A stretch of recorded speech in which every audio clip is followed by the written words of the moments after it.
So I found a 16-day cruise to Hawaii. The problem is, when I told my wife about it, she said it's not in the budget. Now I have two options. Either take over the budget, I can't do that, I'm not that good with money, or she said if I flipped enough stuff to pay for the cruise, we could go on the cruise. So challenge accepted, except I told her I'm gonna do her one better. I'm gonna find one single item to pay for the entire cruise. So let's get to work and see what we can find.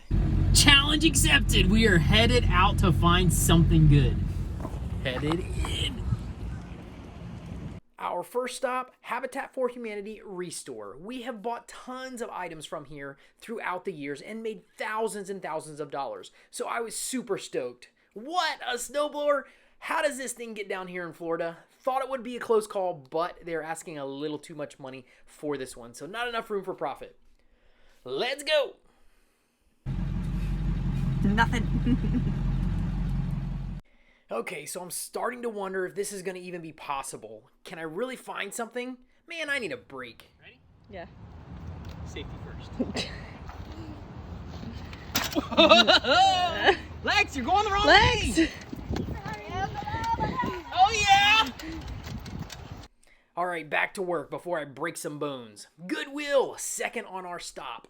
Cannot wait to get in there and see what we can find. We have found some amazing stuff in Goodwill throughout the years as well. So this is a little bit of a sidetrack. I found a rope that I could hang from the tree for our kids to climb. They're always climbing everything. So thought if this was a good enough deal, we would snag it, take it home, and put it in the tree. $40, yes! So 2 stops and only a rope to show for it. This is not gonna buy our cruise, but it's gonna make my kids happy for today. The AC is broken in my truck and it is hot. All I can think about is jumping in the lake and doing a little bit of surfing. What the heck? Let's do it.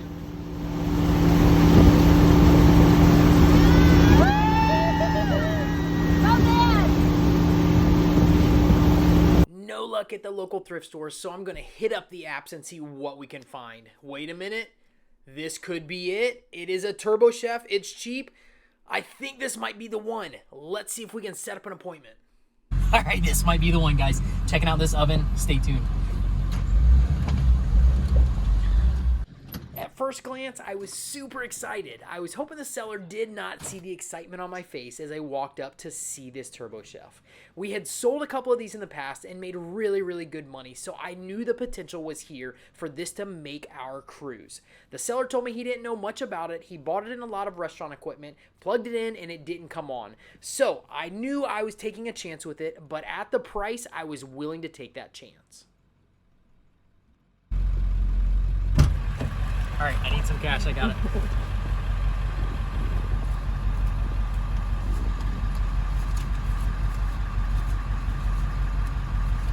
Full price? Here in 50.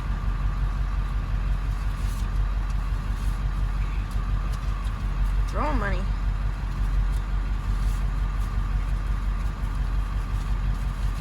All right.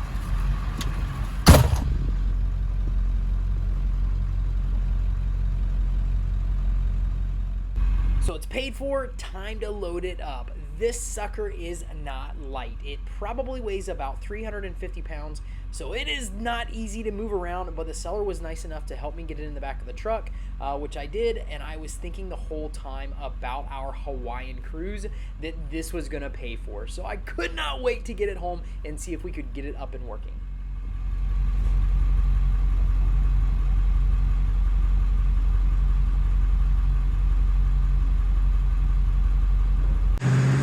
We got it! 150 bucks. This is our item. This is what's going to pay for the cruise. I'm so stoked! Okay, time to get it out of the truck and see what is going on with this Turbo Chef. I'm hoping that it's the fuse, but I don't know. We have to get it unloaded, get it in so we can check it out.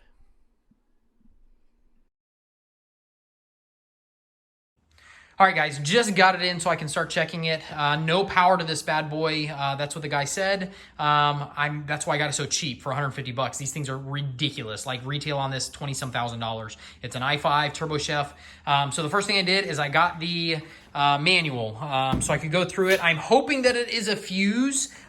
Typically, if you have no power on the screen, no power whatsoever, there's usually a fail-safe on these that's a fuse. So I'm going to open it up. We'll see if we can find out what exactly is going on with it. The other thing that I did notice back here was this plug it should not be loose like that coming out of there. So I'm going to check both of those, check for the fuse, and see what we can find, and then I will keep you guys posted. So I used the manual to locate where the fuse was on the unit. All I had to do is take 2 screws out, and the top swiveled up to reveal the fuse location right behind the panel. So I ended up pulling the fuses out and checking them. All right, so good news, it is the fuse. I found the fuse, checked it with the multimeter. No current through this bad boy. These are glass, actually they're glass fuses, but they're at the front of the unit. I got the owner's manual, I looked, I found where the fuses were, I found it, this is the problem, so I'm gonna order one of these bad boys, put it back in. The actual wire in the back that I thought was loose and could have something to do with it, all it was the nut on the backside came loose, and it wiggled it out, but no other damage was done to that. Put it back in, tighten the nut on it on the backside where the cord's coming in. So we're good to go with that. All I gotta do is get this fuse, put it back in, we'll plug it in and see what happens. So I just checked, the part is supposed to be here today. I am going to check the mail and see if we got this bad boy. We got the part for the fuse for this bad boy. I already put the side back on it. We tightened up that nut in the back for this. So this was the last piece that I was waiting for. Got it today. I'm gonna actually pull it open and we'll stick it in there and then see if it fixes the problem. I gotta wire it up once I get it the fuse in there. I gotta wire the sucker back up and then we'll try it out and see if it comes on, if it works, and if we got an amazing flip on our way. So.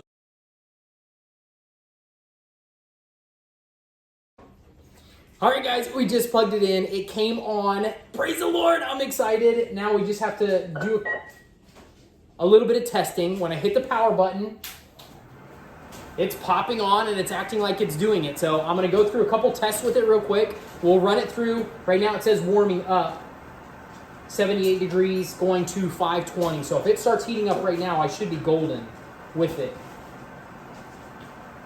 So we'll watch it for a second, and then I'll actually run it through a couple tests, cook some stuff in it, just to make sure everything is going all right with it. But this should be awesome. If this thing works, I'm so excited. Just changing out that fuse, got this for an amazing deal, and we're going to be able to sell it for the money we need for the cruise. And it did go up. Now it went up to 2 degrees, 80 degrees. So I'll watch it. I'll do some testing. We'll see how it goes, and I'll keep you guys posted. So everything checked out beautifully. This is the video that I made to put on my eBay listing to show potential buyers that it was working properly. I went through a couple menu spots on it. I showed that everything was working on it, and I went through a cooking section just so the buyer could see everything was working fine. Now it's time to sell this bad boy and make our money for the cruise. And guess what? It sold $6,250. We just turned $150 into $6,250, and it is going to go towards the cruise.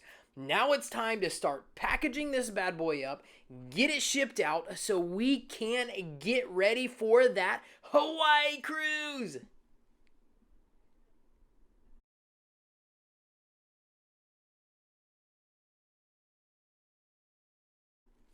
So it's just about ready, putting on the finishing touches before this Turbo Chef makes its way across the country to its new home. One more cellophane wrap around the outside, and then off it goes. And off it goes, and we just turned $150 into a family Hawaiian cruise. All right, so we made it within $200 of our goal, but guess what? That's okay because the budget got approved, and we are